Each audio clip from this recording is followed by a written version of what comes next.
From the Gulf States Newsroom, this is the Gulf States Gumbo, your weekly serving of stories from Alabama, Mississippi, and Louisiana. I'm public health reporter Drew Hawkins, chopping it up this week. Good fiction is often not too far removed from reality, or at least that's the case for New Orleans author Delaney Nolan. She's also an investigative journalist covering topics like heat deaths, pharmaceutical exploitation, and coastal land loss. So she spent years reporting on the various systems of neglect and bureaucratic cruelty that drive her fiction. Nolan's first novel, Happy Bad, just came out, and I sat down with her to talk about the book and how her journalism informs her fiction and how she finds hope even when it seems hard to find.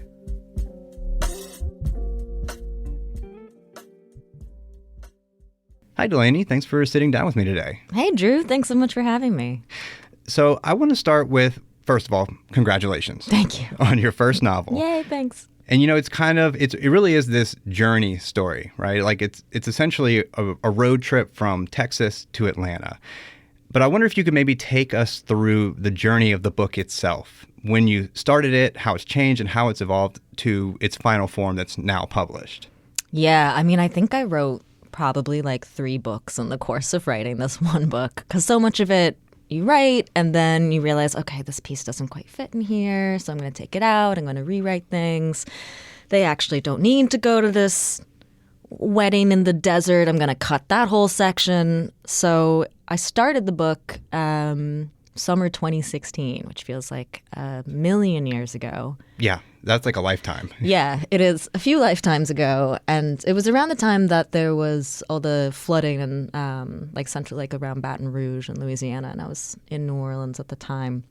So that's part of how it started. And then the other part that sort of inspired it is I just come from getting my MFA at the Iowa Writers Workshop. And while I was there, I was occasionally volunteering at a residential treatment center for teenage girls, sort of like the institution that's represented in this book. After leaving Iowa, I'm spending the summer in New Orleans. I ended up was doing this Fulbright in Greece and Thessaloniki, and this is right around the peak of the Syrian refugee crisis. So I ended up working at a refugee reception center there for several months.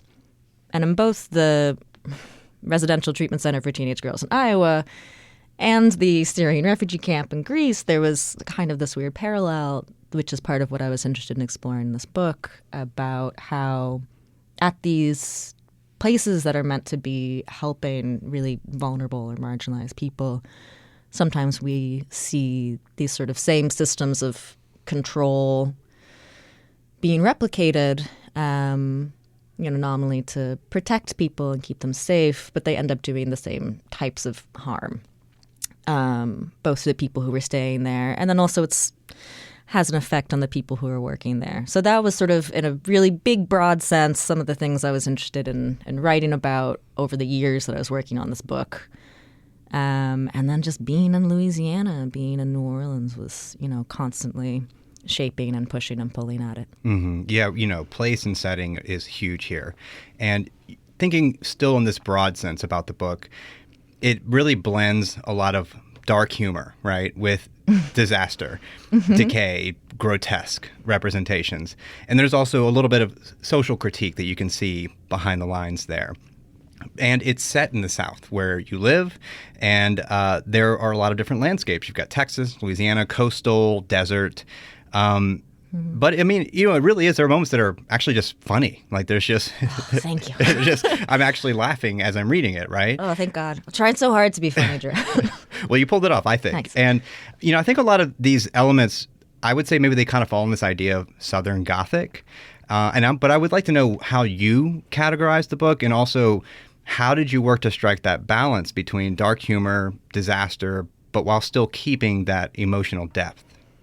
Yeah, I feel like I love the idea of thinking of a Southern Gothic. I think it's maybe not like as classically Anne Rice dark enough to fit in what we would normally think of as Southern Gothic, but trying to be at least a little bit funny was honestly like so important. And a lot of the cycles of revision that I would go through, like a good part of the focus was to try to keep that sort of like, if not humor, at least a little bit of buoyancy or unpredictability or motion that sometimes you would lose if you're writing a scene that is sort of dark or where the characters are struggling.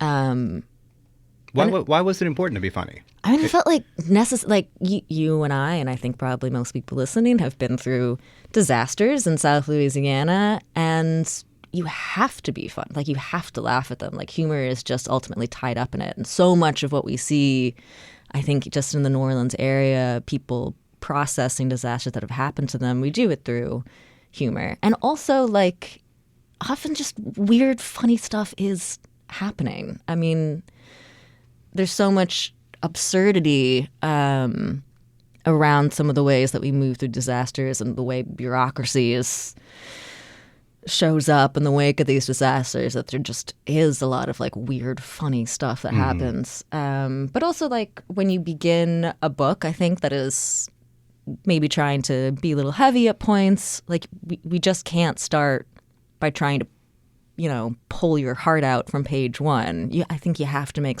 people laugh a little bit at first before you can upset them later.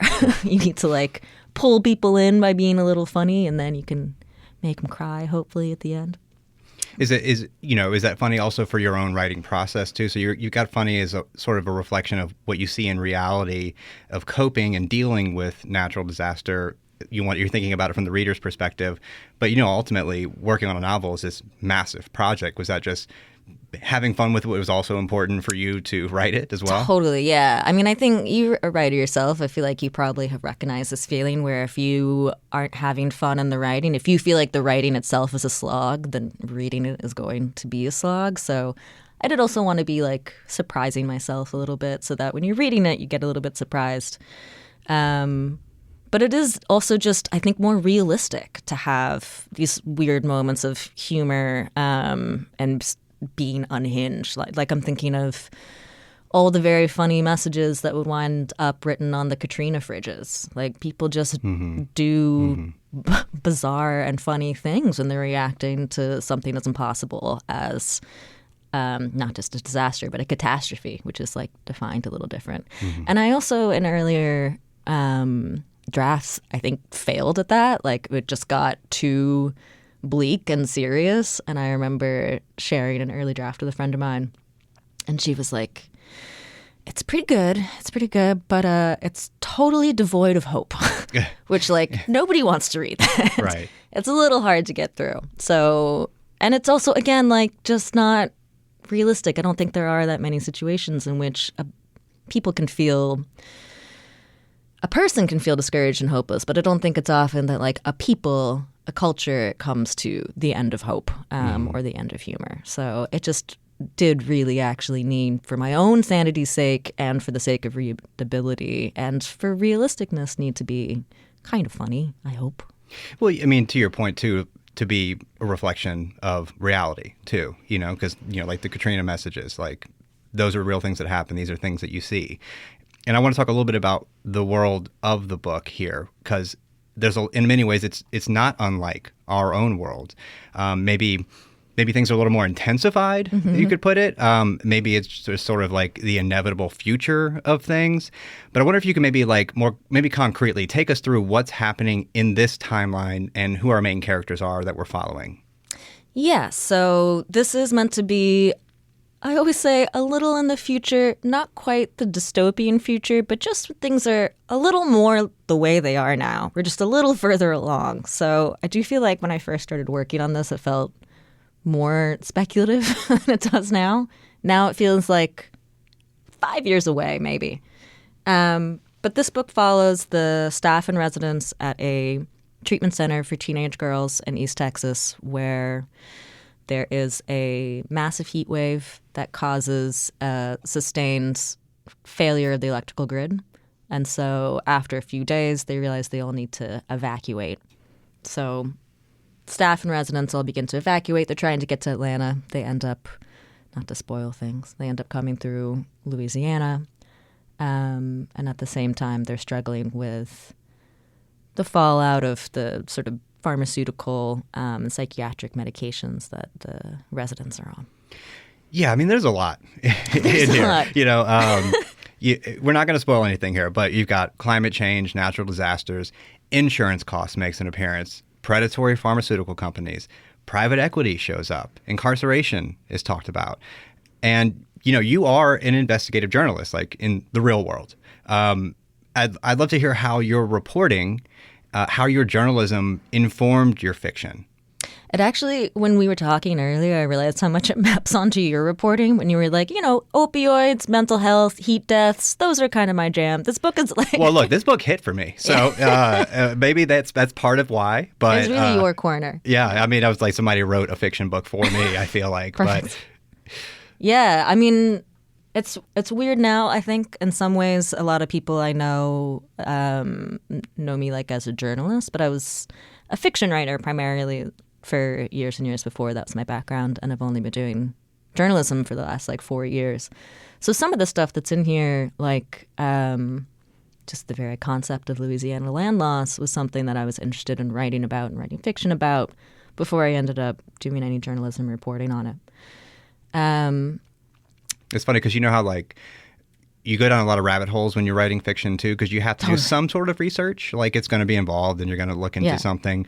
But I think maybe your rabbit holes sometimes ended up being published, you know? Yeah, I mean, it's kind of, I think, why I ended up going into journalism almost is because, you know how sometimes you go down these rabbit holes for fiction and you're just like, this is so crazy, this is so interesting. And you end up kind of shoehorning it into your fiction writing where maybe it doesn't belong there. Or you have to kill it. Ultimately, you know, it doesn't actually make it in. Yeah, I'd all the stuff about moon pools, which are the types of windows and holes and diving apparatus they use on deep sea oil rigs or something that had nothing to do with what's going on in the book, but I just went down a rabbit hole about it and then ended up putting it in the book and had to take a bunch of it out. But journalism ended up sort of giving me this bucket to put the true things in, where if I go down a rabbit hole, it is just too amazing and interesting for me to let go. It turns out I can report on it. And there are some pretty concrete ways in which it informed some of the writing. So the very first reporting I did was in the wake of 2021's Hurricane Ida. And like a lot of people, I went down to Terrebonne Parish and was bringing some supplies and a generator and toilet paper and things to people down the bayou who gotten hit really hard. And I ended up talking to Chief Sherelle Parfait Dardar, who at the time was the chief of the Grand Caillou Dulac Band of the Biloxi Chini Macha Choctaw. And she was telling us about how, me and the friend I was down there with, she was telling us about how, they'd lived there for generations, but just in her lifetime, she'd seen the land retreat and the trees die back. And eventually they were going to have to move. They were going to have to do managed retreat. But for reasons that seem obvious, including what's happened with the tribe on Ile de Jean Charles, she and the rest of the tribe did not really trust the government, local or federal, to manage that retreat for them. So they're going to do it on their own with elder wisdom and sort of nonprofits and universities.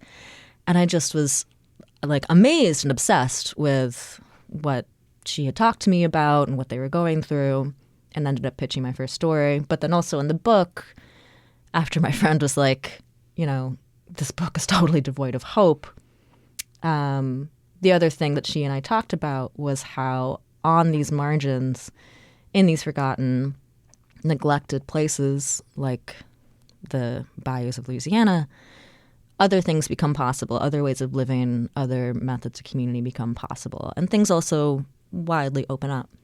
And that became sort of the linchpin for the ending of the book.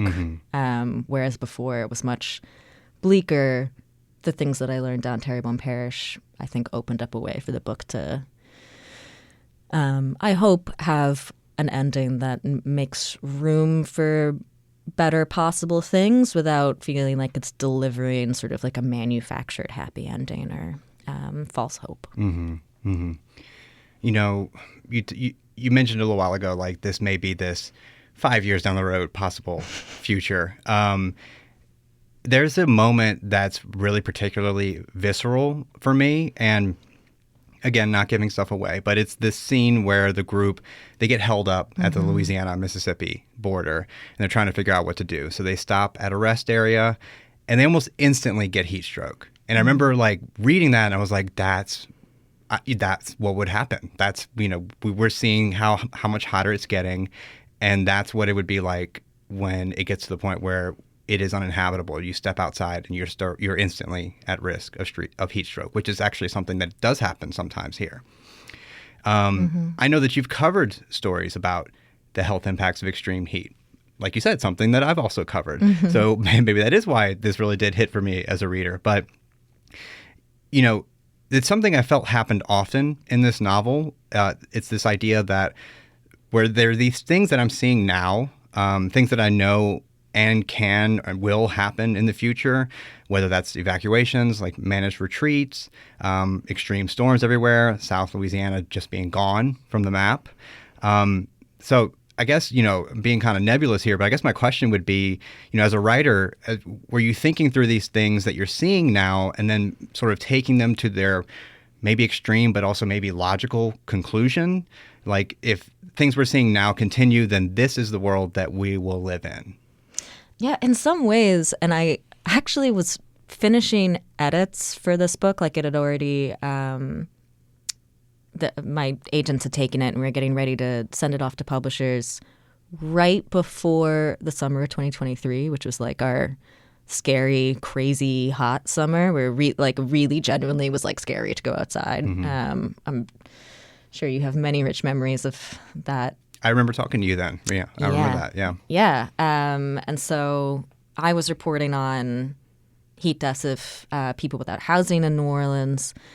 And then meanwhile, also my air conditioner at the place I was living was like not strong enough for the house. So I was talking to experts on heat deaths about what would happen.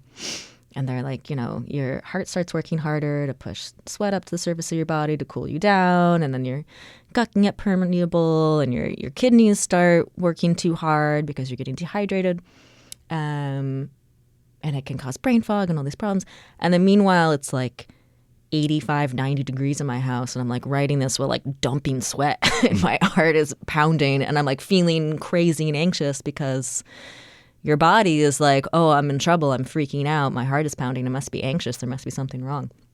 So I definitely, by the end, by the final edits, was having a real introduction to what it means in like a physiological, immediate level to be experiencing scary heat. And now, honestly, I think I could have made it even hotter. I've been interested in like heat deaths and danger for a while. And the area where this book is set, like southeast Texas, southwest Louisiana, is the place most likely to experience deadly wet bulb temperatures before anywhere else in the country. So that's another reason why I ended up being set there. But yeah, I think there are some cases in which specific parts of journalism, parts of research and reporting showed up, like the way it feels to experience scary heat. And then just by virtue of living here, it would also show up. But I think in a larger sense, doing some journalism reporting here and also organizing with a group called Southern Solidarity before I got to journalism, I think left me with a better sense of how sort of these larger systems that are meant to nominally protect us end up creating barriers or snagging us with having to navigate bureaucracy in such a way where eventually we feel like the things that are being done to us are a result of our own failures. Like anyone who's had to deal with health insurance company has gone through that. So in a larger way, it felt like the world I was looking at was just a sort of natural continuation of the ways that we've been going. And at least, already. at least in that moment when you were writing it, you didn't have to imagine too hard, right? Yeah. And, a little bit of like method writing there, maybe even. When you have these two different directions with fiction and journalism, the journalism road, it really demands that precision, that accountability, the fact-checking, data, talking to experts, the actual quotes that people actually said. While, fiction, it does allow for invention. So I'm curious how you navigate that shift a little bit when you're writing a novel. I guess, was it easier or was it harder to make up what happens, I guess? Yeah, I think it's kind of harder. Sometimes it's harder. With journalism, it's like there's guardrails. This part's really true. You got to fill in the blanks and figure out to fit information together. But trying to write fiction, sometimes it's like you're trying to navigate a hedge maze correctly, but it's all invisible and all you see is like one big giant open field and you're never really going to know if you like did the thing right. So in some ways, it is more challenging to have just a big wide open space. It definitely took a lot more revision. But of course, it's also freeing to just be able to make up whatever you want. I think there are still a couple places where, the character does something to a car to make it not work, and that required a little bit of research, but probably I could have done a little more research. I could have called a mechanic and made sure that was accurate. So it was nice being able to not stress too much about somebody sending me an email telling me that I've incorrectly described how fuel injectors work on a 1995 van or something like that. So, yeah, it's a little freeing, but it's also a little stressful because you're just never, ever, ever going to know if you got it right. Mm-hmm. Yeah. I do want to ask about something that you did, I think, entirely invent. Although, as I'm actually actively saying it and thinking about it, maybe it's not too far from reality, but it's the religion in the book called double truthism. And it starts to gain this sort of cult-like following, especially for some of the family members of the main character. But, the basic idea, and you can correct me if I'm wrong here, but the basic idea is that people are looking around at the world around them and they're seeing terrible things. They're seeing horror, constant natural disasters, skyrocketing insurance, extreme heat, violence, and the social fabric in society is sort of breaking down.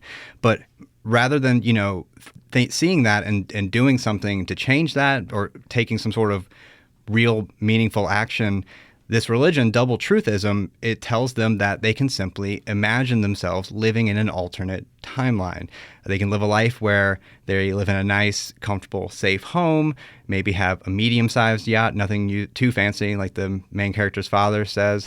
And I think, I think good writing, good fiction, it isn't necessarily trying to make a point, like blatantly saying, oh, this is a critique of that or blah, blah, blah. But this idea really did resonate with me, this, burying your head in the sand kind of response.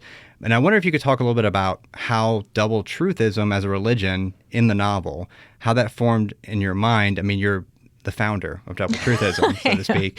And what it says as a new religion that takes root in this world of the novel. I am the founder of double truth. I guess that's the high true. Priestess, I think. Which I more and more think would be very popular. So I might start inviting people over to practice. Again, it feels like kind of the logical continuation of some directions we've already been going. So thanks for asking. Definitely not supposed to be, nothing in here is supposed to be like a moral allegory saying this person did the right thing or this person can be forgiven, yada, yada. It's more just, of course, this is the direction we're going. And part of what sort of started the direction that the parents go, and also was one of the big driving things behind this book, is I think really one of the greatest fears is something that you would experience more than I would. It's what's portrayed in Cormac McCarthy's The Road. It's the idea that we will not be leaving a better world for our children, that our children are entering a world that is frightening and dangerous and on the decline, and there's nothing we can do to stop it or change it or protect them. not to freak you out, but that is like, that is. No, I'm fine. I'm totally fine right now. Cool. Yeah. Everything's fine. I'm aware of how terrifying it is. Yeah. You've heard about it. Yeah. But that is, I mean, like, that's the great fear, I think. And I remember being at a climate protest years ago when I lived in Brussels. This would be, 7 years ago or something. And it was one of those climate youth marches. And being out there, just like basically sobbing in the middle of the day, surrounded by all these families, because I don't have kids. I have parents. But the thing that was really heartbreaking to me was not just sort of like the idea of the climate being in trouble or all these kids coming out, but the parents themselves, the parents who were there to support their kids, fighting what seemed like an insurmountable challenge, something that they will most likely not be here to see resolved. And that was sort of like the really heart-striking feeling that I think I was wrestling with when I thought about the position of the main character Beatrice's parents. And then double truthism comes from, the great American tradition of prosperity gospel. You turn on the television late at night and you get told that if you pray hard enough, you'll get rich and you'll get that yacht. And being rich and having good morals is sort of like the same thing, or trade-offs, really. Well, it's interesting you say that, too, because, as Beatrice or maybe her sister notices is their vision of like prosperity is like middle income, middle class, right? Like suburbia, really. You know? And that is kind of like what increasingly some people are reaching for and can't get to. And I think it is like this uniquely American thing where we have sort of like this internalized shame for not being able to reach middle class or upper middle class or upper class. What's that thing about there's no such thing as a poor American, just temporarily embarrassed millionaires?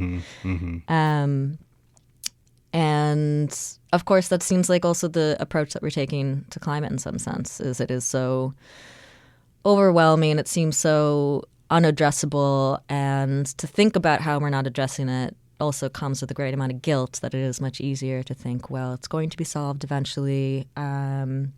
If I think on it hard enough, we can, taking together American prosperity gospel and sort of woo-woo belief in manifesting and the belief that eventually we're going to come up with some kind of great magical technology that solves climate crisis without us actually having to change our lifestyles altogether seems sort of like a natural creation of double truthism. And who amongst us hasn't wished that we could just,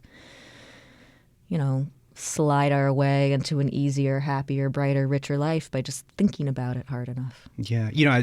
There's definitely... There's, this idea of denial or, choosing not to address or face it. But, there's also maybe this idea of like a response to powerlessness, right? Totally. Like with something as big as climate change, like what can an individual single person do to affect real change when you got industry that continues to expand and extract and pollute? I mean, how many no amount of paper straws, right, will cancel out a new chemical plant or private jets or things like that too, right? I mean, it's such a good, I think, choice and decision or creation for this book, because it's not necessarily as like, oh, the parents are checking out and they're giving up. It's more of like, I mean, what else can you do? Exactly, yeah. And like they're turning to it for comfort, as so many of us turn to different types of fantasies about what's coming next for comfort. But it's also not their fault. Like it is no individual person's, well, with a handful of exceptions like Darren Woods, it is no individual person's fault. Like this is not supposed to be, of course, chastising somebody for shirking their individual responsibility for addressing climate change. And again, it comes back to some of those like it is something that's being done to us, right? And we're being told that it is unfixable because the fix involves a massive rehaul of the global economic system and a movement away from capitalism and endless resource extraction. And that's tough. Mm-hmm.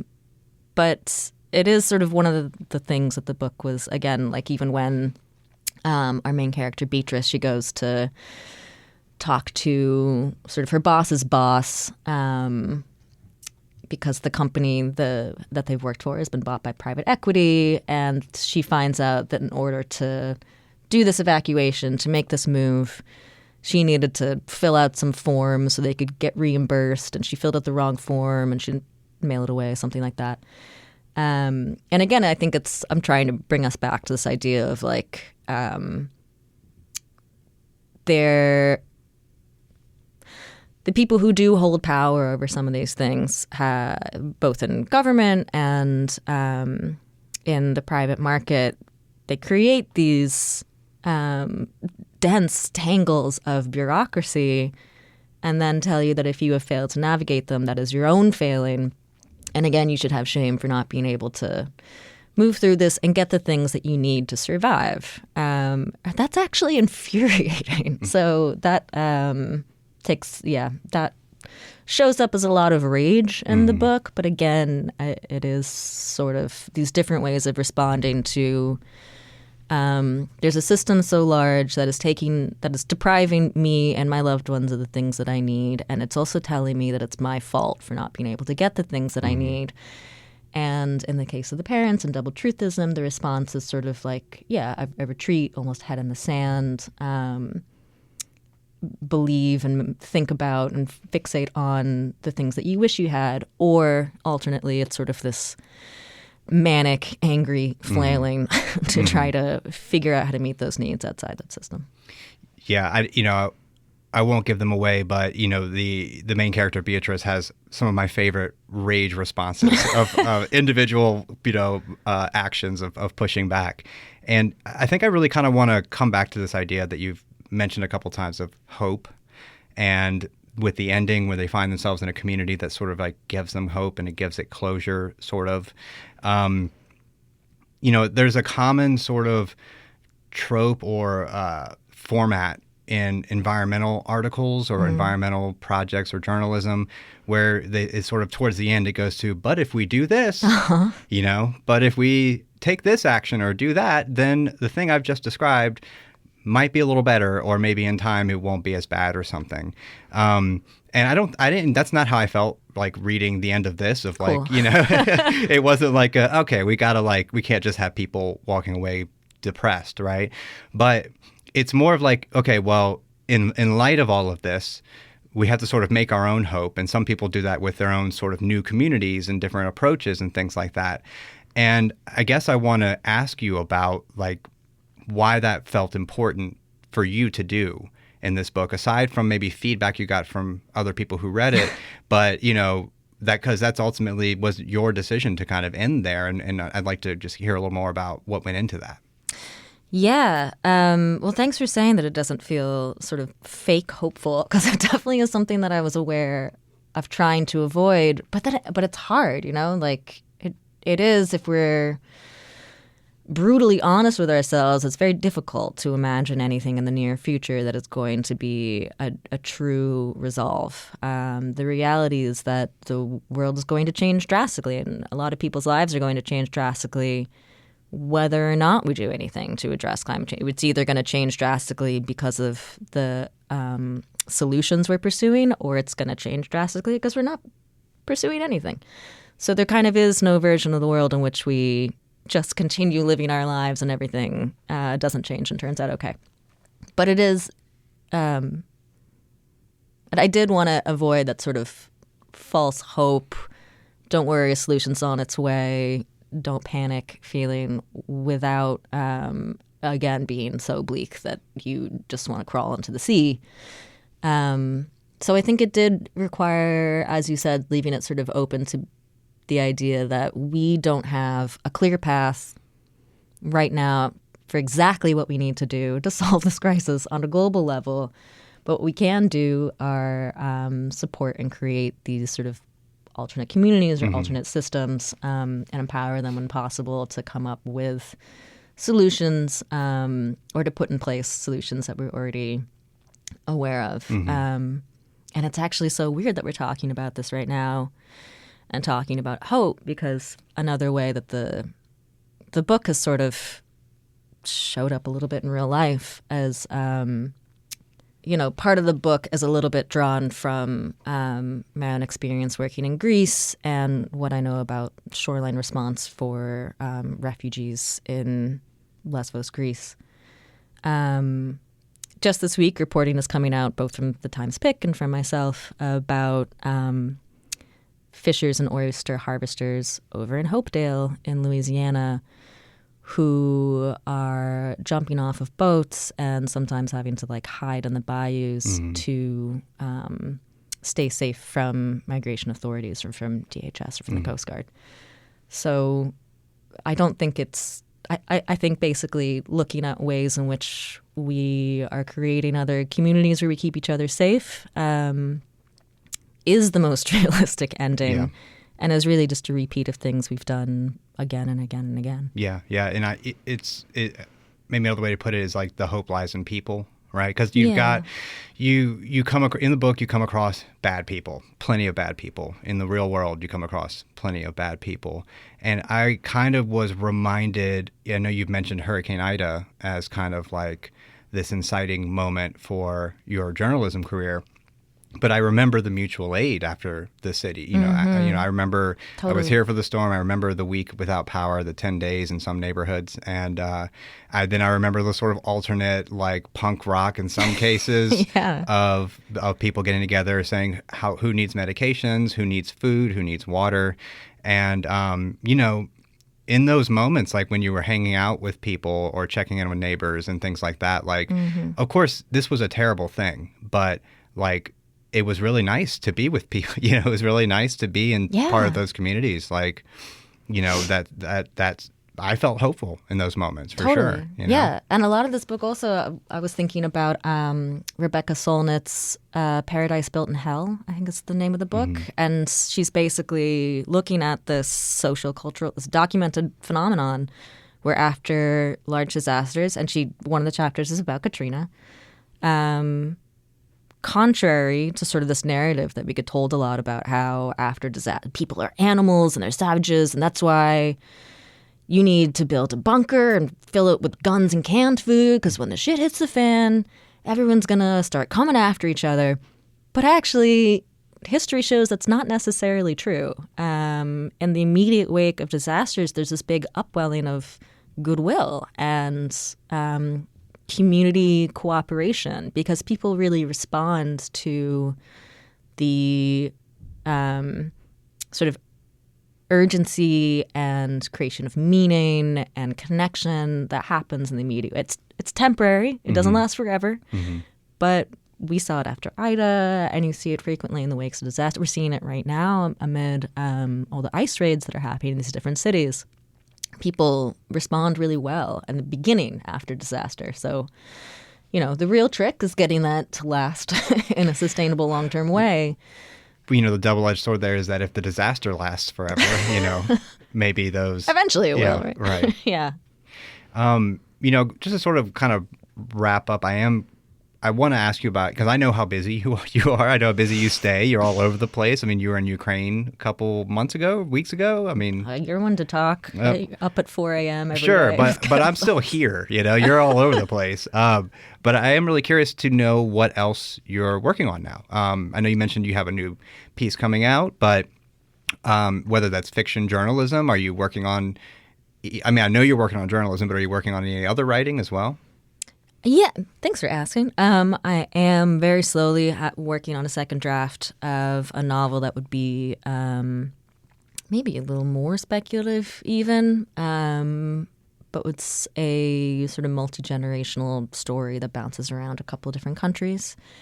And then for journalism, we got a couple things coming out over at The Lens. One will be from my trip to Ukraine, looking at how LNG from Louisiana is in the mix in some complicated ways.